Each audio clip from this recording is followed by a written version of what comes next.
Hi viewers, welcome to our channel. ప్రస్తుతం మనతో పాటు సీనియర్ జర్నలిస్ట్ దాము బాలా సార్ ఉన్నారు. వారితో మాట్లాడదాం. నమస్కారం సార్.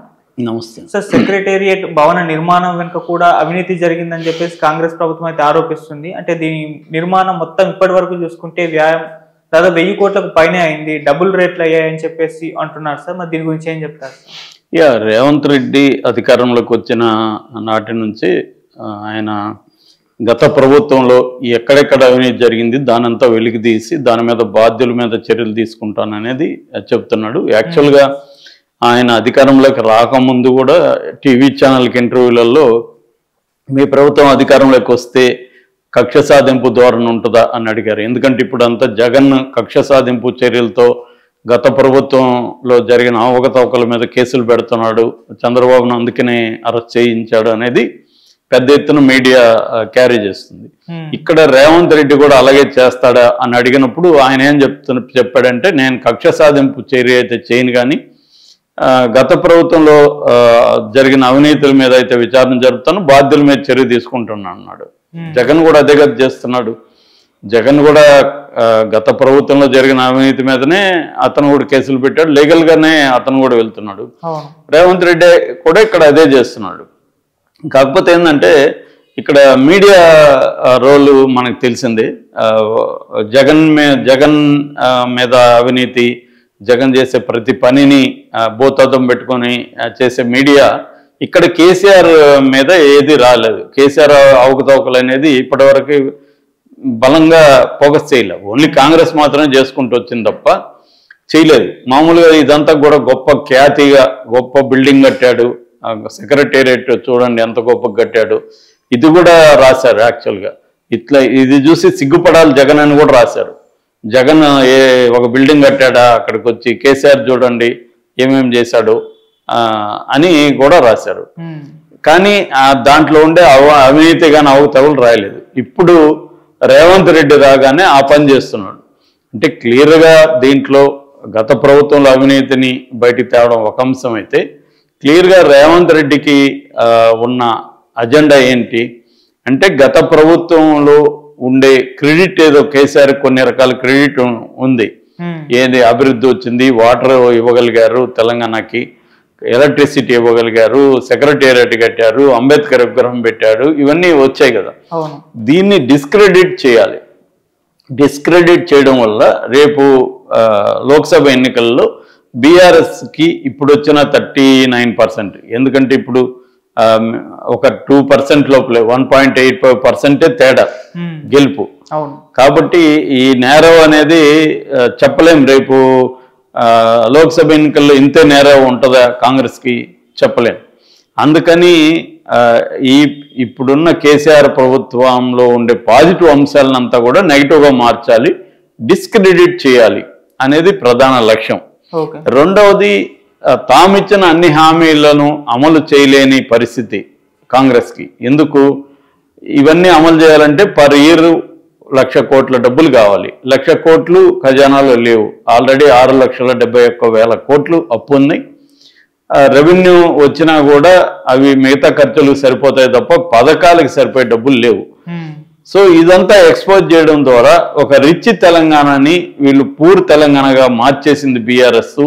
సో ఖజానాలో డబ్బులు లేకుండా దివాలా తీయించింది అన్న ఒక నెరేటివ్ని జనంలోకి తీసుకుపోవడం ద్వారా తాము బీఆర్ఎస్ వల్లే పథకాలు అమలు చేయలేకపోతున్నాం, మాకైతే చిత్తశుద్ధి ఉంది, కానీ బీఆర్ఎస్ చేసిన ఈ నిర్వాహకాల వల్ల మాకు కష్టం అవుతుంది, మీరు అర్థం చేసుకోండి, మేము కొంత టైం ఇవ్వండి, మేము చేస్తాం అని టైం తీసుకోవడానికి కూడా ఈ నెరేటివ్ ఉపయోగపడుతుంది.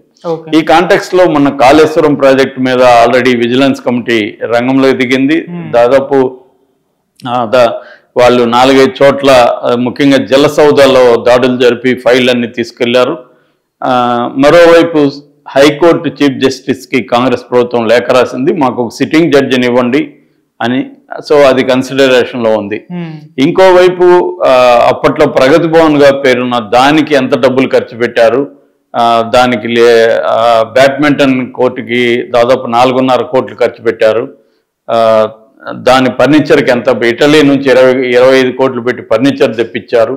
ఇలాగా అవన్నీ కూడా బయటికి తీస్తున్నారు. అంటే ప్రతి దాంట్లో కేసీఆర్కి ఆయన సాధించిన చిహ్నాలు ఏదంటే ప్రగతి భవను, సెక్రటేరియట్, అంబేద్కర్ ఇది, కాళేశ్వరం ప్రాజెక్టు, ఇటువంటి మిషన్ భగీరథ, ఇవన్నీ దీంట్లో అన్నిట్లో కూడా ఇప్పుడు డిస్క్రెడిట్ చేయడానికి, కేసీఆర్ని బదనాం చేయడానికి, దాంట్లో అవినీతి చేస్తున్నారని చెప్పడానికి రేవంత్ రెడ్డి ప్రయత్నాలు చేస్తున్నట్టు మనం అర్థం చేసుకోవచ్చు. జరగలేదంటే ఖచ్చితంగా జరిగి ఉంటుంది.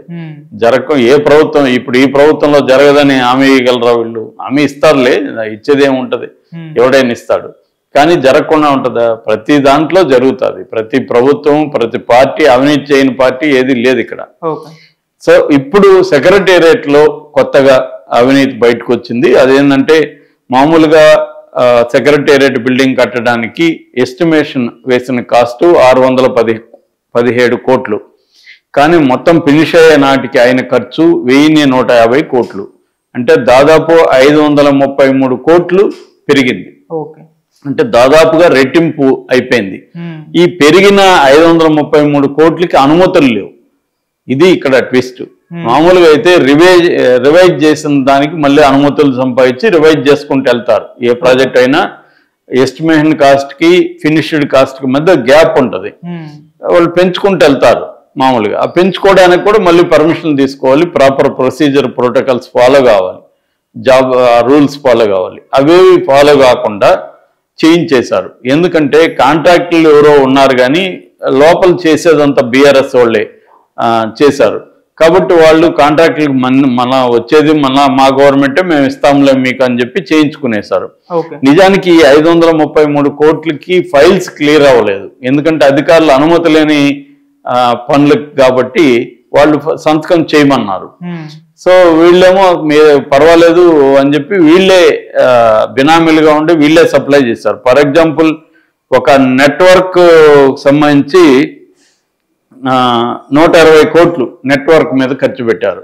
ఇంటర్నెట్ నెట్వర్క్ వీటి మీద. అది నాసిరకంగా ఉన్నాయని చెప్తున్నారు.